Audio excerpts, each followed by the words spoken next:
Oke, assalamualaikum warahmatullahi wabarakatuh, teman-teman semua.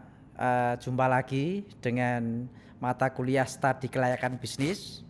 Kali ini kita akan membahas pembahasan bab 5 untuk melanjutkan dari bab kemarin.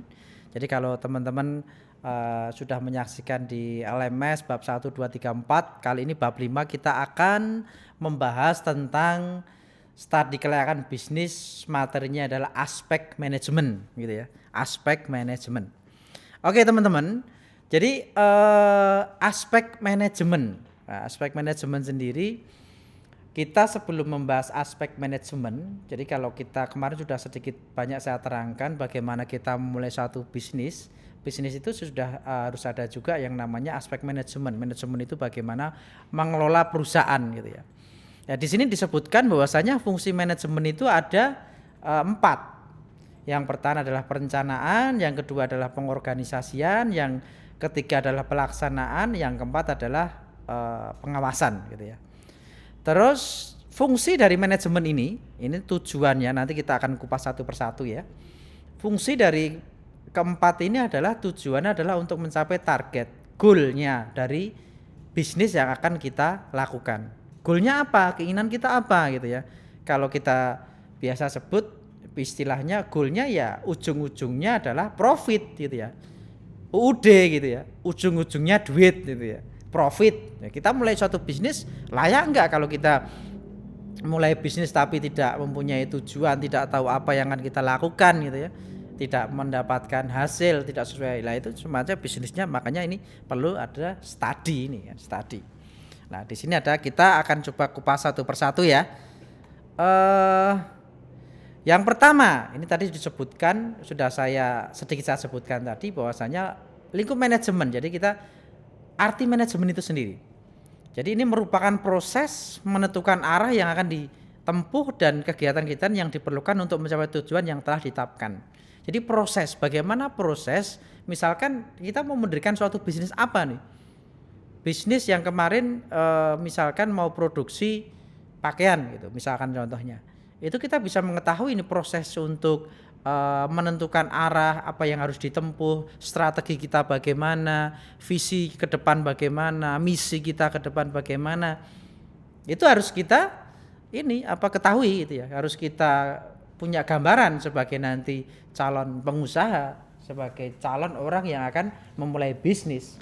Jadi boleh dibilang orang yang akan memulai bisnis itu pemikirannya harus bisa berpikir 1 atau 2 langkah ke depan dibandingkan dengan orang yang biasanya gitu ya.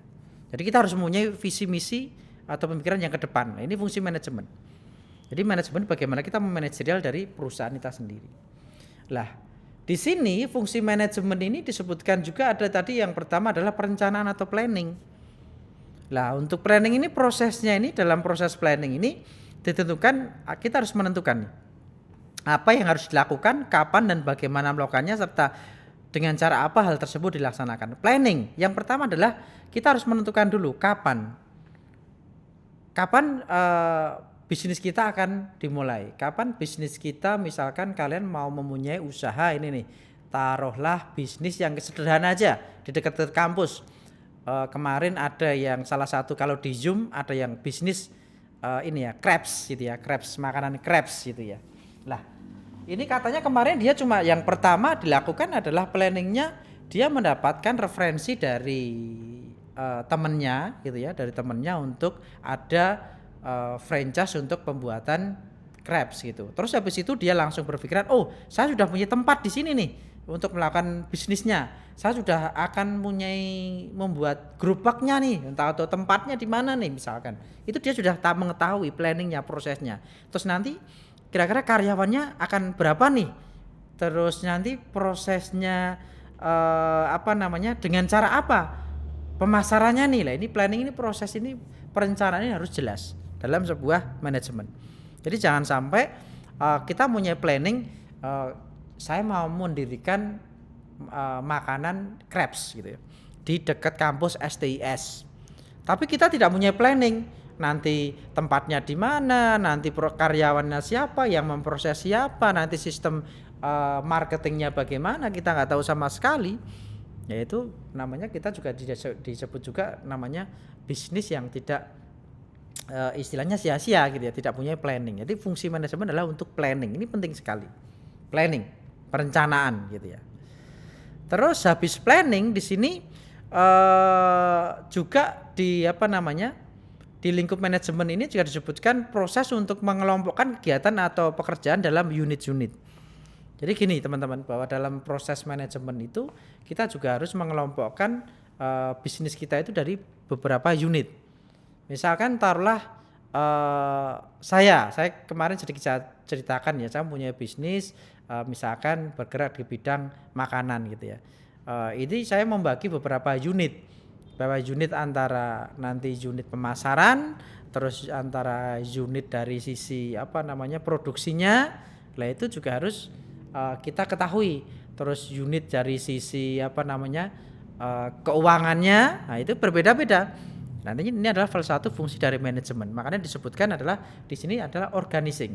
Jadi kita mengorganisasi dari perusahaan kita, bisnis kita, bagaimana biar berkembang, bagaimana bisnis kita istilahnya kalau kita nggak organizing, tadi sudah disebutkan ada setelah planning di organizing dalam organisasi internal kita, nanti goalnya itu tidak tercapai karena tidak sesuai dengan apa yang sesuai goal awal kita seperti itu ya. Di sini adalah organizing ini mempunyai tujuan dari perusahaan itu disebut juga dengan jelas antara tugas, wewenang dan penanggung jawab serta hubungan kerja dengan karyawan yang lain bidangnya masing-masing. Jadi di sini kalau kita punya suatu perusahaan itu harus mempunyai planning, nanti yang akan menjadi manajer siapa, yang menjadi karyawan siapa, harus ada batas-batas lininya, harus ada batas fungsinya harus jelas. Jangan sampai orang yang mempunyai tugas di pemasaran, fokus di pemasaran, dia harus mengurus uang juga, harus mengurus yang lainnya juga. Nah ini kalau istilahnya akan menimbulkan sesuatu yang tidak seimbang, akan menimbulkan suatu fraud. Kenapa bisa fraud? Orang marketing mengurusi bagian keuangan, mengurusi bagian produksi, semuanya diurusi satu orang. Ini adalah suatu perusahaan yang tidak sehat. Berarti perusahaan tersebut tidak bisa untuk organizing dari perusahaan gitu ya. Makanya tujuan dari lingkup manajemen ini adalah salah satunya untuk mengorganisasi gitu. Terus untuk selanjutnya teman-teman, di sini disebutkan juga ada actuating. Bagaimana ini merupakan proses untuk menjalankan kegiatan dan pekerjaan dalam organisasi. Jadi dalam menjalankan organisasi ini para pimpinan manajemen harus menggerakkan bawahnya para karyawan untuk menggerakkan pekerjaan yang telah ditentukan dengan cara memimpin, memberi perintah, memberi petunjuk dan memberikan motivasi. Jadi actuating ini adalah salah satu proses manajemen yang dilakukan antara mungkin kalau perusahaan itu sudah besar gitu ya. Perusahaan besar itu ada namanya nanti ada direksi, ada direktur, terus ada manajerial, itu sudah komplit. Tapi kalau bagaimana dengan perusahaan kecil misalkan, kita baru merintis misalkan. Ini salah satu fungsi lingkup manajemen actuating adalah misalkan karyawan saya baru 5 Pak gitu. Terus itu masih saya kelola sendiri gitu kan. Nah itu bagaimana kalian harus bisa melakukan contoh melakukan delegasi perintah terhadap bawahan gitu ya, terhadap karyawan. Nanti kamu misalkan usaha tadi crepes gitu, nanti gini ya, kamu itu misalkan cara produksinya diajari dulu, nanti terus sistem pengolahannya bagaimana misalkan, terus cara marketingnya bagaimana, tim bagian marketing itu kita harus sebagai seorang owner itu harus mengetahui ya, sebagai seorang owner harus mengetahui. Jadi jangan sampai kita sudah mempunyai beberapa planning itu tapi tidak bisa terlaksana. Nah ini kesalahan juga. Itu tidak boleh dilakukan gitu ya. Terus dalam proses actuating ini adalah salah satu yang dilakukan adalah bagaimana kita itu juga bisa menghargai karyawan. Nah ini hal penting. Jadi menghargai karyawan dalam artian apa? Kita harus mengetahui antara hak dan kewajiban yang dilakukan karyawan. Yang menjadi haknya ya jangan ditunda. Tetapi kita juga harus meminta kewajiban dia. Jadi profesional. Ya, ini harus salah satu prosesnya bagaimana seorang pimpinan itu mengorganisasi. Tapi biasanya dalam actuating juga ada proses namanya istilahnya itu ini ya, pasti dalam perusahaan ada masalah gitu ya. Memecahkan suatu masalah bersama gitu ya. itu sangat penting sekali. Biasanya antara karyawan kita ada friksi itu. Ini adalah satu proses activating juga. Bagaimana seorang pimpinan bisa menyelesaikan masalah biar perusahaan atau bisnis kita nyaman, ya, akan mencapai tujuan dari goalnya akan tercapai. Terus dari lingkup manajemen tadi, ini selanjutnya adalah proses yang selanjutnya. Ini adalah proses yang sangat penting sekali. Proses yang sangat penting sekali. Ini adalah proses yang namanya adalah controlling. Tadi kalau kalian sudah melakukan planning, sudah organizing, terus actuating, tapi yang terakhir adalah kita harus mengontrol. Kontrol ini sangat penting dalam proses manajemen untuk evaluasi, gitu ya. Kalau kalian mungkin kalau sudah bekerja gitu ya, saya rasa juga mungkin teman-teman sudah yang bekerja atau punya bisnis sendiri gitu ya. Itu kontrol ini adalah fungsi untuk mengevaluasi bagaimana pendelegasian yang telah kita berikan kepada bawahan itu sudah sesuai dengan yang kita inginkan enggak, sesuai dengan tujuan perusahaan enggak. Itu kita harus mengetahui. Jadi kalau boleh dibilang di sini adalah controlling ini proses untuk mengukur dan menilai pelaksanaan tugas apakah telah sesuai dengan rencana. Karena banyak sekali proses suatu bisnis itu walaupun sudah dilakukan komunikasi yang baik antara atasan dan bawahan, tapi kadang juga hasilnya tidak sesuai dengan ekspektasi. Makanya perlu adanya misalkan 1-2 minggu sekali atau 1 bulan sekali gitu dilakukan evaluasi. Apa nih dalam perusahaan kita yang belum tercapai apa. Ini perlu sekali controlling. Habis itu kita juga setelah melakukan evaluasi itu kita juga bisa melakukan suatu strategi yang baru. Strategi kita masih usang enggak? Kalian misalkan punya bisnis minuman gitu ya.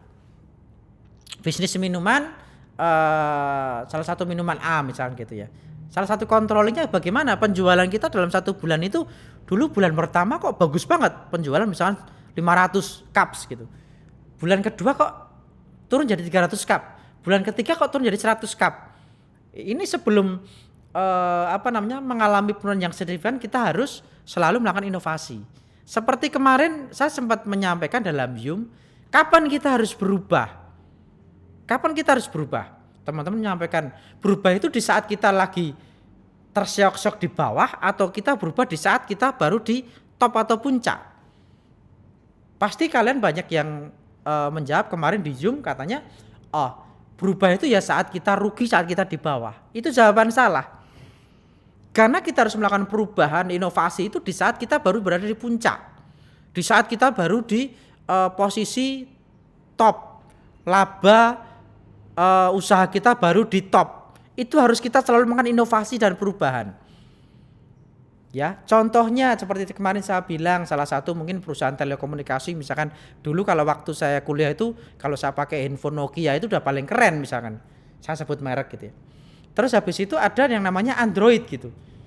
Nokia tidak melakukan perubahan. Sekarang tergilas enggak dengan Android? Tergilas. Karena di saat di puncak dia tidak melakukan perubahan. Apakah ada perusahaan yang selalu di atas melakukan perubahan? Banyak. Ya, banyak perusahaan. Misalkan inovasi salah satu mungkin salah satu merek handphone gitu ya. Ada salah satu misalkan ada merek Samsung, ada merek iPhone gitu ya. Mereka selalu melakukan suatu perubahan walaupun penjualannya tinggi, dia melakukan satu inovasi. Apa nih yang bisa dilakukan? Karena tidak menutup kemungkinan sekarang kan banyak sekali handphone yang lain kayak mungkin ada Vivo, ada Lenovo, ada Xiaomi, semuanya itu melakukan suatu gebrakan-gebrakan. Makanya fungsi dari controllingnya adalah seperti itu. Untuk mengetahui proses perubahan, proses inovasi yang harus kita lakukan. Ya, ini adalah salah satu fungsi controlling. Jadi biar tidak terjadi penyimpangan, bisa kita kendalikan. Ini salah satu fungsi dari manajemen dari controlling.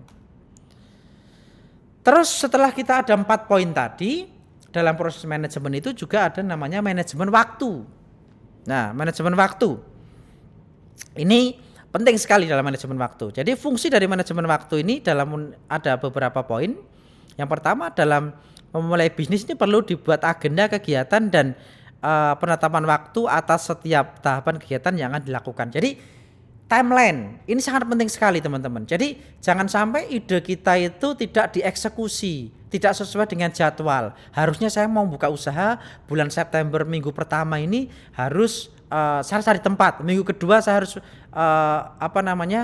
mencari bahan. Minggu 3 karyawan sudah dapat semua misalkan. Itu planning itu harus ada semua.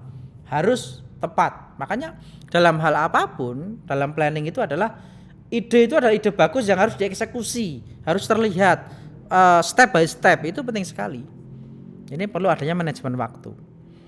Nah ini salah satu yang dilakukan adalah mungkin bisa, ini kalau saya sebutkan adalah menggunakan bagan Gantt ya. Nanti akan ada contohnya juga di bagan Gantt. Jadi bagan ini menunjukkan hubungan antara ini aktivitas usaha dalam batasan waktu antara sumbu horizontal dengan menunjukkan waktu dan sumbu vertikal gitu ya. Ya ini salah satu. Ini contoh ini nih bagan Gantt ini seperti ini.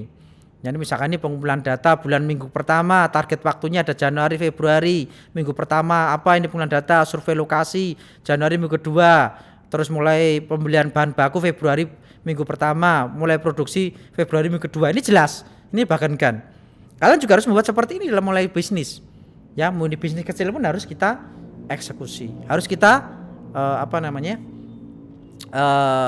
terarah gitu ya biar sesuai dengan tujuan gitu. Terima kasih ya. Ini teman-teman, ini bab 5 tentang manajemen. Nanti kalau kalian ada pertanyaan tentang bab ini, kalian bisa melihat dari LMS dan kita bisa diskusi di WA group dan juga via Zoom ya. Lebih enak kita nanti ngobrol kayak kemarin gitu ya. Nanti kita bisa diskusi tentang bisnis seperti itu. Jadi fungsi manajemen secara garis besar tadi ada beberapa poin yang telah kita pelajari. Lah nanti untuk pertemuan yang bab 6 kita akan mempelajari nanti tentang sumber daya manusia SDM. Oke teman-teman, terima kasih atas perhatiannya. Kalian sudah melihat dari podcast untuk melihat materi kuliah bab 6. Sampai jumpa di pertemuan berikutnya bab 6. Selalu jaga kesehatan, selalu semangat. Selalu pesan saya adalah think and create, selalu berpikir dan selalu mewujudkan. Sekian dari saya. Assalamualaikum warahmatullahi wabarakatuh. Semangat selalu. Sekian.